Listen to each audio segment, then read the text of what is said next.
We're not calling Magic the Gathering sport. Shut your goddamn mouth. What is Magic the Gathering? I don't know.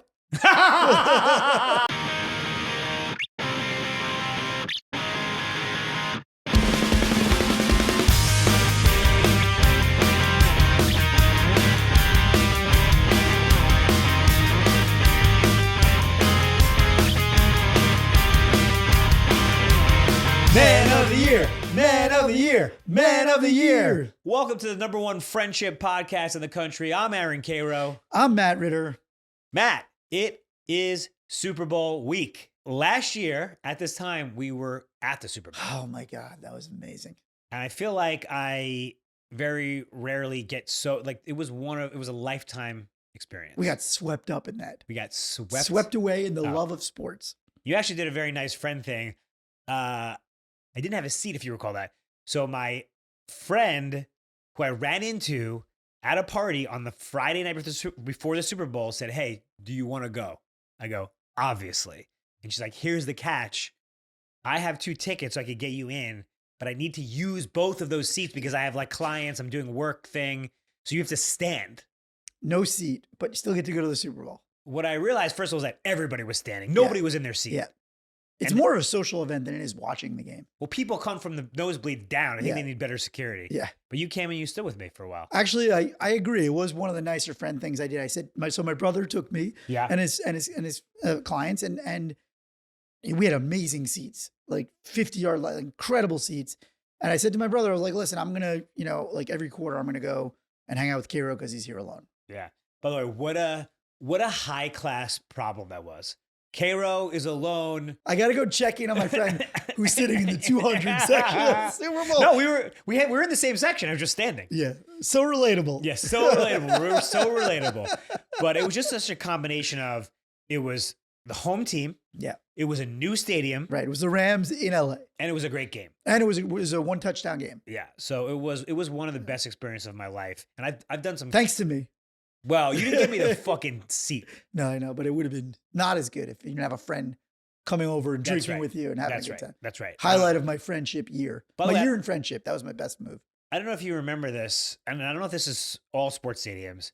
I was trying to get beer, tall boys, whatever. And during the playing of the national anthem, they stopped doing serving. Is that normal? Well, first of all, you should have been standing at attention. I know. Oh, I'll get hat off. Yeah.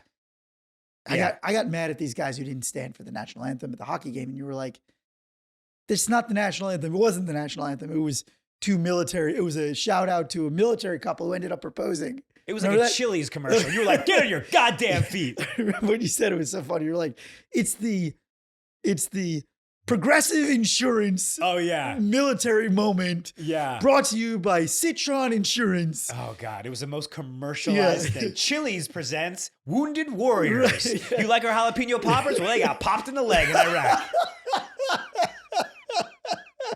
Mercury Insurance, they got mercury in their body from drinking water in Iraq. Oh, but so I do agree. You have to stand and you have to get your shirt off. And I think you should stand for the Wounded Warriors sponsored by Chili's.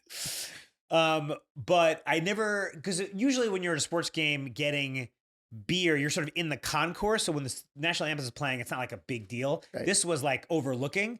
And I was like, I needed a beer. So when you're at the game and you're like, you're so pumped, I needed that beer. Yes. And they're like, "I'm sorry, sir. Like, please stand for our." I was already standing. Yeah, the national anthem's pretty short. It would be pretty funny if you were sitting waiting for the beer.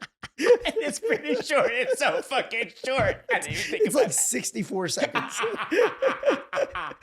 I was like, "Come on. You're like, come on, and the bombs bursting in the air. Because the stadium is so confusing that I got lost. Oh, yeah. SoFi is the most confusing stadium. Also the most beautiful, the most advanced, greatest Jumbotron. But literally you have to go down and then up and then down and then up to get to your seats, I think. And as we know, I'm very poor with direction, spatial awareness. Yeah. Matthew, I was almost crying because I was like, I was walking around for almost an hour. Yeah. I will sometimes like almost break down in tears when Like I get lost and it's like parking garage, I'm just like ready to have a meltdown. I just want the guy with the little carriage to now take me around. God, I can't believe we're opening this podcast talking about me almost crying because I got lost at the Super Bowl. Oh, but let's make this a little more relatable. Yeah. Let's bring this back to sports in general, because as guys, 30s and 40s, sports is a very important part of many of our lives. Mm-hmm. And it is a very important part of friendship. And I thought we could just talk about some of the ways that sports plays into our friendships and how we can use it, leverage it to be better friends, to make friends. Now there's a famous quote or saying or study that men are conditioned to relate to each other side to side, like when you're sitting next to someone watching a game, but women are more face to face. What do you think about that? Well, look, first of all, I miss sports. You said, hey, it's a big part of our lives. Yeah. For me, it's not anymore, and I miss it. Mm. It's one of the things I was thinking about when we were talking about what to do this podcast about. I miss sports. Sports builds friendship. Sports builds memories. Sports gives you endorphins. There's so much good, and that's why I think it's so great for kids to participate in sports. Like, there's so much good. I have so many fond memories, even though I suck at sports. You miss playing sports? Yeah. Oh, I was talking about watching sports. Oh, I meant playing it. Oh, okay. Yeah. I meant like actually playing sports. Got it. Yeah. Like, I think that is such a friendship builder and like community builder. Now I'm like, I don't have that. Did I ever tell you the last soccer game I ever played? No. So I grew up playing soccer, which, by the way, got you into college. Well, I wrote an essay about getting hit in the balls. Yeah. But by the way, and we could get into another podcast, I played soccer, and my dad, like, he didn't get it. He didn't get why you were playing soccer? Like, he was a baseball guy, grew up playing stickball. Oh, so he didn't understand that sport. And to his credit, he learned it. He was the coach, but maybe not you, but like now soccer is much more popular. It was not popular when we were growing up. It was pretty popular, but our dads were one generation. No, but it wasn't even that popular when we were growing up. Yes, to play? You mean to play? To play. No, but it was still clearly ranked below baseball. Now I think football, it's like the number basketball. one most popular like for high school kids. sport. Yeah. But so I played in high school, and then in college we had a Greek league team. Right. And this was like really the last legs. And our team, shout out to ZBT, the fraternity, we made it to the championship game. And they're like, oh, we're going to play the game under the lights. It's Saturday, 8 p.m. We're like, oh, actually, we have a party. We forfeited, and I never played soccer ever again. Because of the party. Yeah. That's hilarious. Priorities. I only remember was there like a Carvel soccer team, or was it, what did Carvel have to do with soccer on Long Island? They would sponsor. Carvel sponsored. And then you'd go after the game and you'd fucking, do right. whatever. Okay, yeah. I was just like, for whatever reason, my memory of soccer on Long Island, Carvel is heavily involved. But let's talk about playing sports for a little bit, because that is also something I don't really participate in anymore. But you play tennis. Yeah. A lot of our friends play pickup basketball. Pickleball now, a lot of people play. What are the mechanics? Like when you show up, like how do you find a tennis partner? Like do you show up at a court? How does that work? I show up with my wife. You're such a fucking loser. I know. Listen, Yeah. I know basketball. That's the one I miss. Actually, when I moved to LA, I used to play a lot more pickup. There were like these they were like informal leagues of like writers or whatever. I guess I missed the urban professional league. That was the most recent thing. What's that? Like when I was a lawyer, I played on a team against other lawyer schlubs. So it was like at your level. It was very much like weekend warrior types. Yeah. So it was good because it was like, a little competitive, but it wasn't like some of the guys go in, there's like an A, B, and C league. We were in the C league. But some of these guys are like, ready to fight and they want to go, play in the A leagues. But Right. I still, even when I moved to LA, I would go occasionally and just text a few friends, or like there was a comedy league, or you could just go on Fairfax and like play in a game and there's just people around. That gives me anxiety, like showing up, like pickup games, like how does that work? Like You go, hey, can I get in on a game? And you look around at the numbers and then they look at you and they go, no, we're booked. We're good. No, we're good. Yeah. No, there is an anxiety if you go alone and it's like a crowded court, and then depending on the skill level, if you see it's like a high skill level, you may just take your ball and go home. I've got it. We're not giving great advice so far. No. But I do think it's generally, I think it's pretty easy to get into a pickup game. You show up, you see who's running, you look at the numbers, you look at the other guys kind of waiting around. Usually there's like other people waiting around. You're like, hey, do you guys want next? And it's like pretty simple, Sports is a great place to meet people. We talked in episode number 1 about the Venice Run Club. Yeah. Where how many friends do you know like kickball?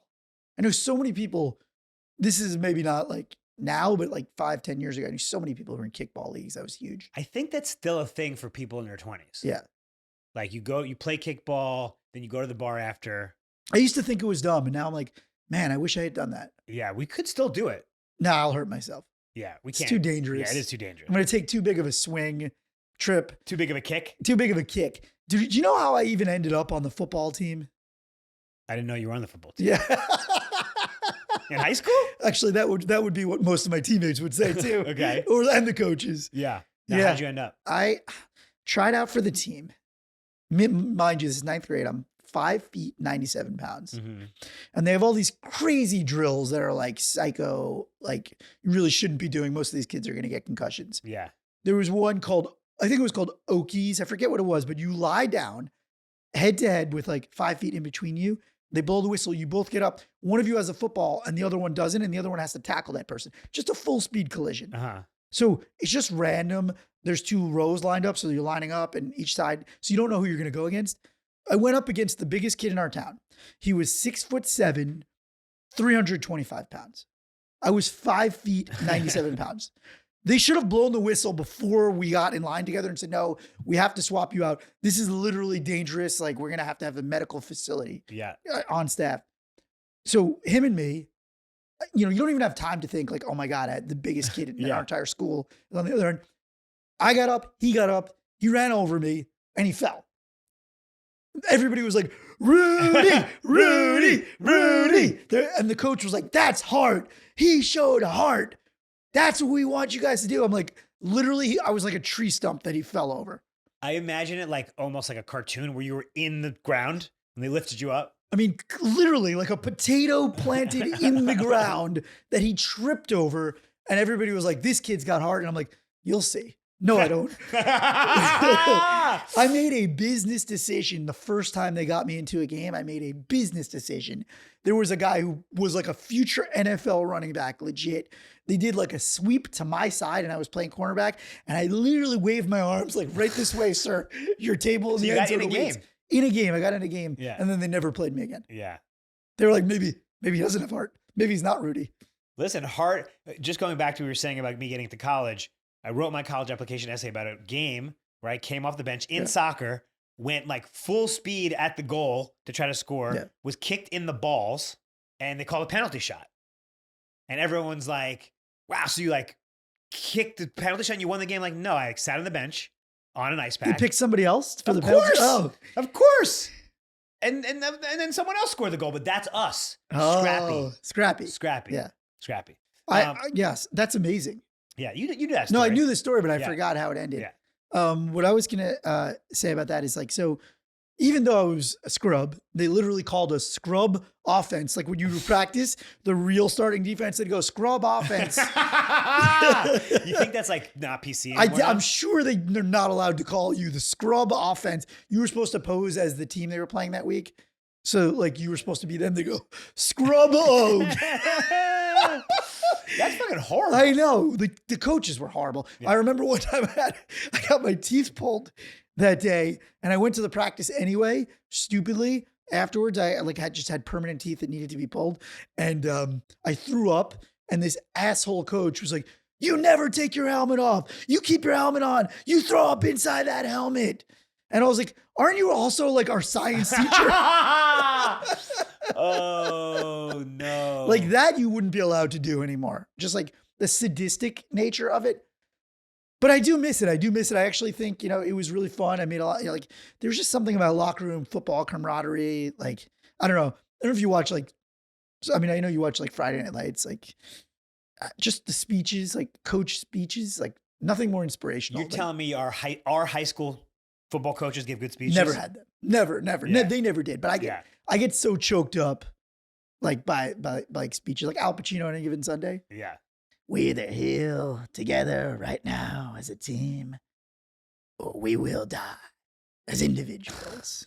Just chokes you up, I wanted to bring this back to golf because a lot of our listeners are guys golfers. I personally do not play golf. Yeah.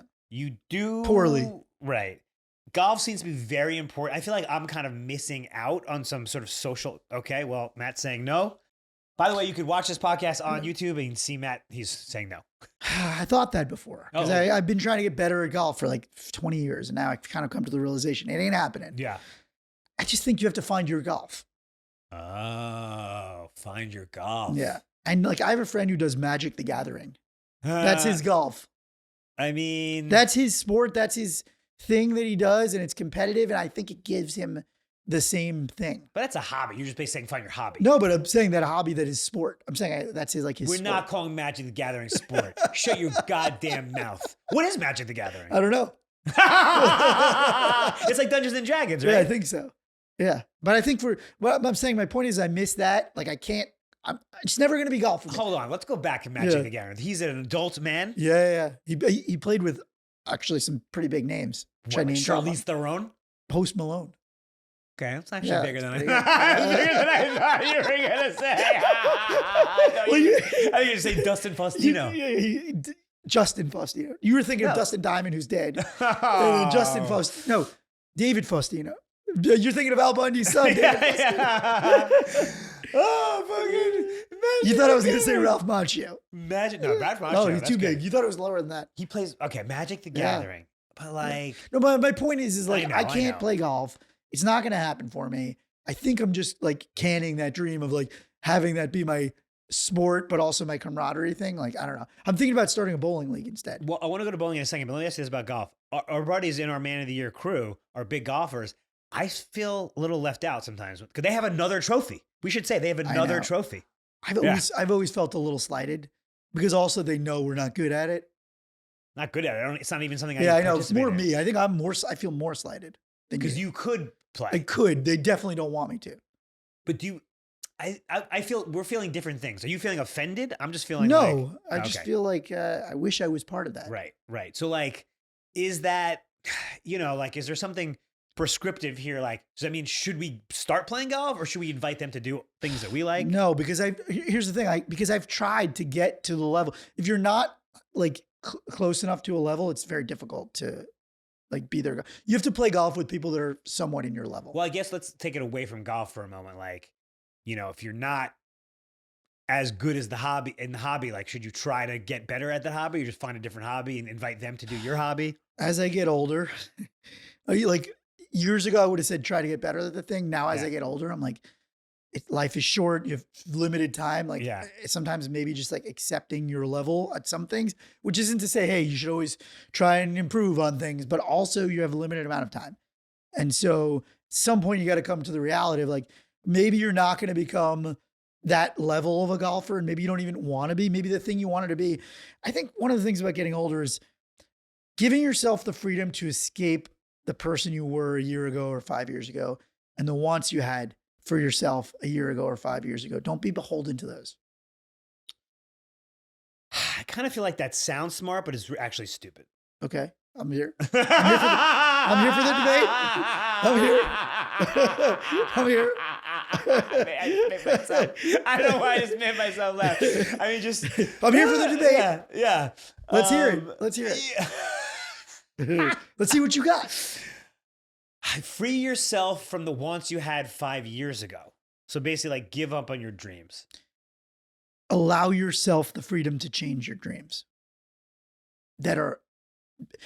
But my point is that just because you dreamed something 5 years ago, you may not still actually be dreaming it. You may be clinging to you from 5 years ago, and you need to distinguish those two things. I mean, that could be said for like anything. A lot of things people are chasing. I mean, inertia is a strong, force. You're doing something one way. Right, but why are you doing it is the question. I'm saying for things that you're still hanging on to. For me, golf is that thing of like 10 years ago, I told myself like, I'm going to get to a level of golf where I can really like go out with people that are pretty good at golf. I mean, I'm never going to be scratch golf, but like, and then that's going to be like my networking thing. And I'm at the age now where I'm like, I'm not there and I don't think I'm going to get there. And I think I'm going to be okay with that. I may still golf, but I'll probably do it more casually with people that are, kind of on my level. I just wanted to mention because someone sent this incredible link to this story in Golf Digest. This group of guys has been doing a golf trip for 50 years. I love that. And they have every score. Yeah. They have everything. I also feel like maybe if I felt I was missing out more on like something, because they have their little thing, but I have so many things. I don't need it. So like, what do you need it for is the question. Do you need it to prove something to yourself? Because I think for me, I needed to like prove to myself that I could be, I don't know, as good as my friends at golf.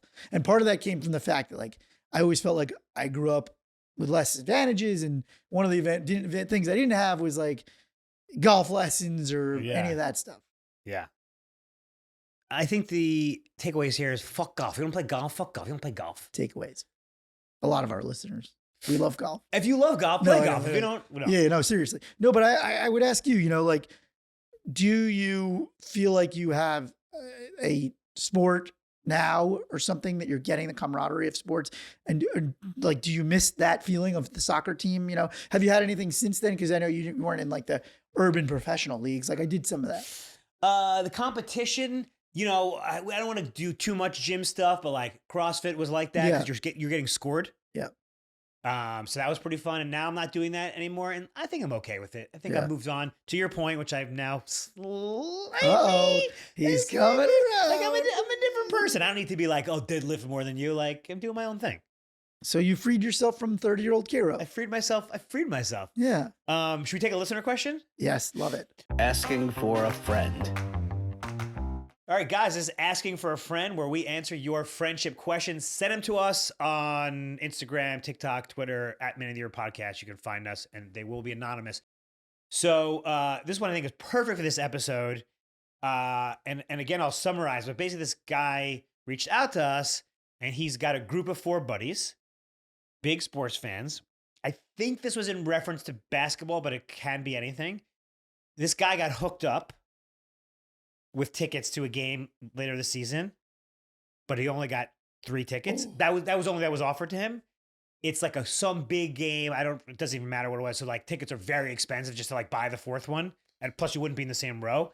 How do you decide you want to know, how do I decide who to take? Oh, that is so tough. Yeah. That is a tough one. Have you ever been in that situation?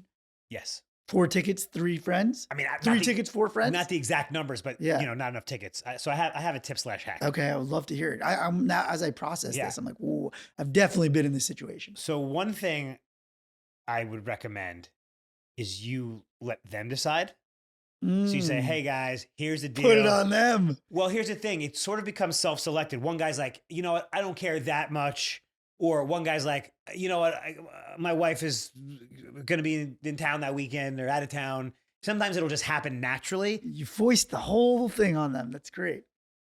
I just think then you're honest about it. Yeah. And listen, if all 4 of them are like, no, I have to go, then we go to step 2. Yeah, because then maybe you're causing a fight. I don't know. I guess with our friends, it's never really gone that far. Some will just be like, I don't care that much. Yeah. I usually prioritize who it would mean the most to. And then maybe who would be least offended by skipping on it. Well, I want to go back to that first point. Okay. That's very interesting because I was actually going to say sort of some of the opposite. Okay, here we go. Sorry. Here we go. I was going to do...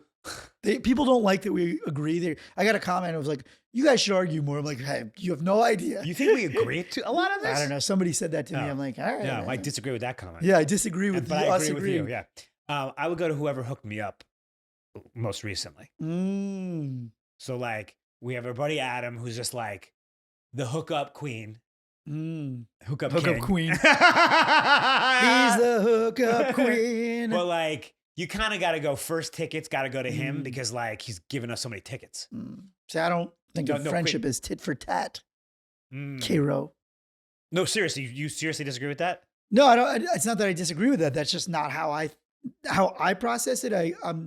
First of all, I go, who's the biggest fan? Of course. If it's, that's number given. 1. Yeah. Biggest fan, number 1. Number 2, who would appreciate this the most? I think that's kind of the coward's way out because now you're making sort of the least sort of forward person just going, who'll be like, yeah, I just won't go. Like you're like, yeah, we both read from the same book, The Coward's Way. You just said you guys decide. We're offering the most cowardly advice. Right. Let's offer some non-cowardly advice. Right. Let's get a little tougher here. I think a combination of who hooked you up last, who would appreciate the most. Yep.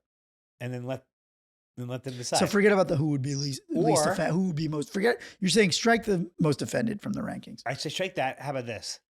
What if you don't go? No.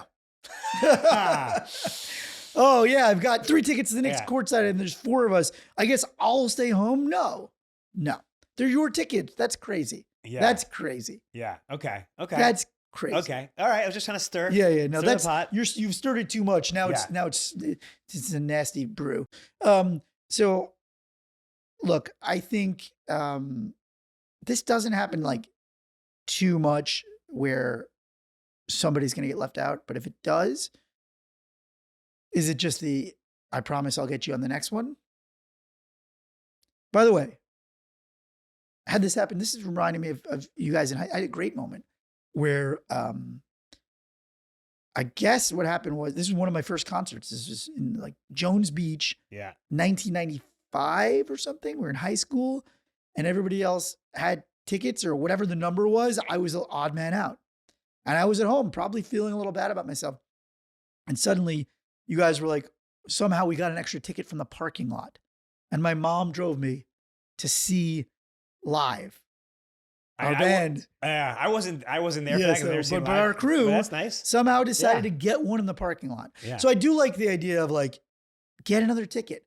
Get another ticket that's not in the same section. I like that. Let's get the 4th ticket. You just figure it out. You figure it out. Yeah. Because to me, that's what friendship, like the best part of friendship is like, hey, we're a 4-man crew. We only have 3 tickets. Let's get a 4th ticket. We can figure this out. We're going to get you a 4th ticket at the top of the stadium, and then we'll kind of rotate, and it's fun. And we'll each have our own we'll do a shot at the top section. I'll hang out with you. Like the Super Bowl. Like the Super Bowl. I think that's the way to do it. It's like, no, we'll figure it out. Just come. We'll figure it out. We'll get a 4th ticket. That friendship is going, I don't accept that there's only 3 tickets for the 4 of us. But sometimes that doesn't work. But I'd say let's try to get that 4th ticket, even if it's not together. I don't want to be the guy agreeing, but that's the answer. You sell one of the 3, buy 2 cheap ones. You do whatever. Right. You lie, cheat, steal. You get in there. You don't accept 3 tickets. We don't accept 3. You don't accept it. We're going with 4 tickets. This is a 4-man We're going crew. no matter what. We're going no matter what. We will trade our 3 court sides for 4 nosebleeds. Not nosebleeds. We all go. Second. We all go or nobody goes. Yeah. No. And then then you do that, and then somebody's gonna be like, you know what, guys? Actually, I've got my kid at home. This is ridiculous. Perfect. You guys go. Perfect. Yeah. We solved it. We solved it. All right. Oh, that was asking for a friend. Send in your questions, and we'll answer them on the pod. Asking for a friend. What about fantasy sports? Like, that's a big source of camaraderie for guys. Are you a fantasy sports player? Like, yeah. And I used to have like multiple leagues. I think when you're younger, you have more time. Again, you have a little bit of time and it's tough, but I actually rejoined one. Okay. Really? The last couple of years, I was like, you know what? This is another way to keep up with some friends. And this was LA friends. These are like newer friends. I was like, you know, this is a good way to kind of keep this friendship going. It's, again, for us, it's like develop traditions, develop routines. How many times do we have to hammer this home? Like, get into a fantasy league that's the lowest hanging fruit. I would say most people have been sending us their friends' trophies. Yeah. And most of them are fantasy trophies, which is great. Yeah. One of them was like a submarine thing. Oh yeah. We're going to post some of the trophies. That was awesome. Yeah, so I'm a huge fan. Are you into fantasy or not really? Never fucking gave a shit. Not your thing. Here's my thing. I don't want to be rooting against my team. So I'm the dumbass who year after year is like, first round, I'll take Daniel Jones. Right. Yeah. They're like, all right, Matt, you sure you want to hand us that $100 year after year? Because again, I'm like, I got to have all the giants on my team. Yeah. So on that point, I actually really was interested in asking you about this, which is how you decide who your teams are, how you're going to decide who your son follows, and like, what do you think about that? Oh, God. What are your teams, first of all? Oh, God. So I'm a Knicks, Mets, Giants, Islanders. What are yours? Knicks, Giants, Yankees, Rangers. Which is the traditional for New York City people. Long Island people, the traditional is Jets, Mets, Islanders. Yeah. So I'm a bit of a mix. Yeah. I've been thinking a lot about this because my son is going to grow up in LA. And so like, I'm like, do I just give him the joy of the LA sport? I feel like they have better run organizations. Oh, I thought you meant just because they can go to games. and you can go to games, Yeah. and you can be part of a community of fans, Yeah. and everybody's going to be a fan. And it's just like, it's just an easier experience all around. I feel like if I make him, first of all, I feel like even if I try to make him a Knicks fan, he's going to rebel. That's the thing, you know? Yeah. Yeah, like yeah. whatever you try to do, your son may not want to do. But I think I am going to do what I do, which is I like the Knicks. And I think I'm going to try to get him into the Knicks. But I'm also going to try to get him into the LA. I think I'm going to try to do both. I say fuck that. Ooh. Yeah. First of all, I just want to actually take this opportunity because a lot of people say, Karo, why are you a Yankees fan? You're from fucking Long Island. Uh-huh. My great grandfather emigrated from Poland to the Bronx. Okay. I think he saw Babe Ruth play. My grandfather was born in the Bronx. Okay. So Yankees fans going back to the 20s. Yeah, you got that blood. My dad and my grandfather had season tickets in the 70s. Okay. So like that's a big tradition. Yeah. And by the way, when we were growing up was the Mattingly years where we sucked. This is pre-Jeter. I think that you can't force them and you shouldn't force them. Yeah. But like it's our heritage. Yeah. Right. But we moved. That's the thing. We moved. So that's the question. Are you when you move, do you ever, I guess that's the real question. When you move, can you ever, start a new tradition? Because that's the thing, right?